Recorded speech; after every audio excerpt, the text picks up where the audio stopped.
the cold, chaotic crucible of World War II, victory was not always secured by steel and firepower. Sometimes, the most decisive battles were won with canvas, sound, and sheer imagination. We often focus on the tanks, the battleships, and the bombers, but history holds a deeper secret. The story of the soldiers who fought the war without firing a shot. The men of the 23rd Headquarters Special Troops, forever known as the Ghost Army. Imagine a unit composed not of grizzled infantrymen, but of artists, designers, architects, sound engineers, actors, and fashion experts. These were the minds that created the illusion of Broadway on the battlefields of Europe.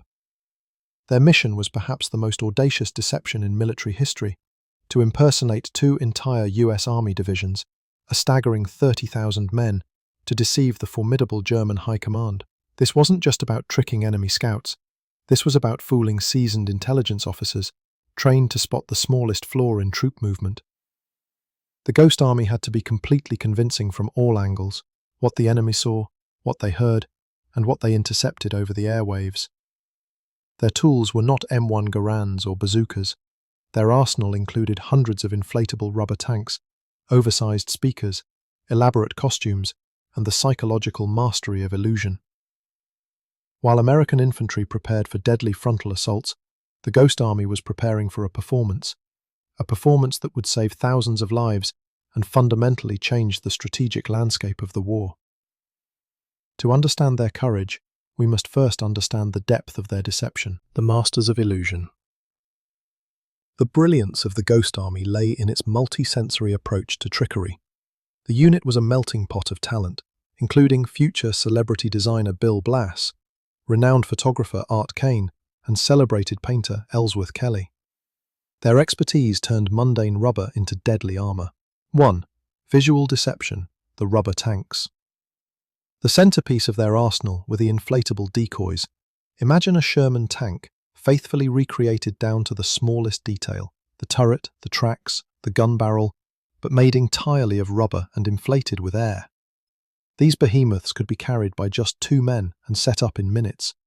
The artists in the unit painted them with meticulous care, ensuring the camouflage matched the specific terrain of the French countryside. Even closer inspection from a distance would confirm the visual presence of a massive armoured division. The scale was staggering.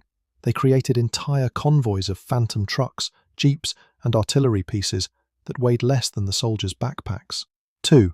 Sonic warfare, the sound library. To convince the Germans that a large force was moving, the illusions had to sound real. The unit's sound engineers became pioneers of sonic warfare. They recorded the authentic sounds of tanks rolling, men shouting orders, engineering equipment working, and trucks starting up at various speeds and distances. These recordings were then mastered onto enormous vinyl records. Using powerful, customized speaker trucks, they could blast these sounds across distances of up to 15 miles. They could make a small group of jeeps sound like a division on the move, amplifying the sense of urgency and chaos. 3. Radio mimicry, the art of the fake transmission. The most critical element was the radio traffic. German intelligence relied heavily on intercepting Allied communications. The Ghost Army's radio operators, many of whom were actors, meticulously mimicked the Morse code rhythm, the tone, and even the speech patterns of the real commanders they were impersonating. They deliberately transmitted coded messages that would confuse the German High Command, signaling massive troop movements to areas where the real forces were not. This required tremendous discipline, as one mistake could expose the entire deception and cost thousands of lives. Operation Viersen, the grand performance. The Ghost Army's crowning achievement came in March 1945, during the crucial final push to cross the Rhine River, known as Operation Plunder. General Eisenhower's forces needed to cross the river safely, but the Germans had massed their forces, anticipating the main attack. The Ghost Army was tasked with executing Operation Viersen, its most critical mission. The goal was to draw the German 5th Panzer Army 40 miles south of the actual crossing point. Over a grueling 3-day period, under the cover of darkness and using immense psychological pressure, the Ghost Army deployed over 600 inflatable vehicles, creating the visual appearance of 2 fully armoured and ready-to-attack US divisions. Ahmad, Karwan, Soran, and Bawan, the fictional identical men, representing the identical soldiers of the unit, worked tirelessly, inflating tanks, moving sound trucks, and constantly broadcasting fake radio chatter that suggested an imminent massive attack on the false location. They even drove their small number of real vehicles in patterns to mimic the routes of a giant column. The men put on costume changes, wearing the shoulder patches of real large units, acting out realistic soldier behavior, like gossiping in a mess hall or discussing battle plans loudly near known German spies. The deception worked perfectly. German intelligence units reported the massive build-up right where the Ghost Army wanted them to. The German High Command diverted a significant portion of their armor and artillery units to counter the phantom threat. The result was miraculous. The real US forces were able to cross the Rhine with minimal resistance, saving countless lives. The Germans were left attacking empty fields, firing upon nothing but silent, deflated rubber. The success of Operation Viersen was a testament to the fact that in warfare, confusion is the most potent weapon. The Quiet Heroes.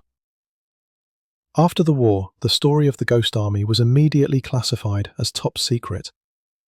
These men, the artists, the actors, the designers, could not tell their families or friends about the incredible role they had played.